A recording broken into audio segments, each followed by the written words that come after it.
No! Your customer dropped their phone again! And this time, it's gone swimming in their toilet. What are you gonna do?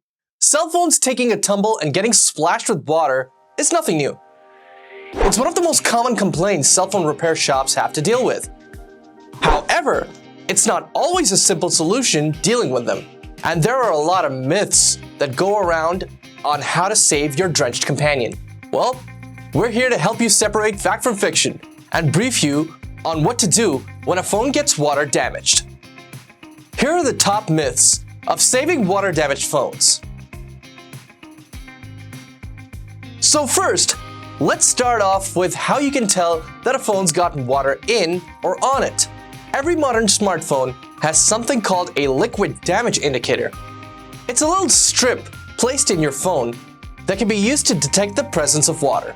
This strip turns a bright red when your phones run into some water damage, and is a pretty effective way of diagnosing the problem. As for where it is, that varies depending on the phone you have. It's usually found either in the SIM card slot, the charging port, or the headphone jack back when those things weren't a rarity. The damage indicator is your first sign that a phone's gone through water damage. But what to do about it is where things start to get a little goofy. For starters, turn off your phone. We cannot recommend this enough. Tell your customers to turn off their device and resist the urge to power it back on to check on their Instagram feed or make another TikTok. Believe me, it is so worth it. When water gets inside a phone, it basically short-circuits the board or its components by conducting electricity directly.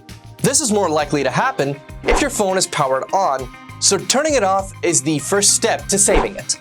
We've all obviously heard of putting wet phones in a bowl of rice overnight, so the rice absorbs all the moisture and the phone doesn't get damaged. Well, guess what? That's totally a myth. Contrary to popular belief, uncooked white rice does not, in fact, absorb water overnight, so it's pretty much an epic fail. Silica gel is another popular item that people try to use to dry stuff out. It's why they're found in medicine bottles and suitcases. However, their effectiveness at drying out phones is marginal at best. It's a better idea to use it to dry it out from tiny amounts of water, and should be used at the end once you've properly treated the phone for water damage. Of course, silica gel can't really get into a phone, but you know what can? Compressed air. Using a can of compressed air is a better idea to dry a phone from water if it gets inside.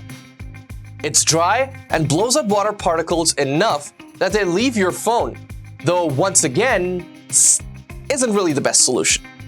Be sure to use a can of compressed air to dry the phone, and not something like a hairdryer, unless you want to turn it into a really expensive paperweight. Paper towels are a great way to soak up the moisture on the outside of the phone.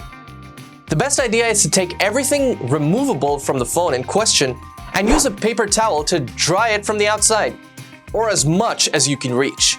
It's often the first thing you should be doing when someone's phone decides to go for a bath. A remedy that people often try is leaving their phone out to dry in direct sunlight.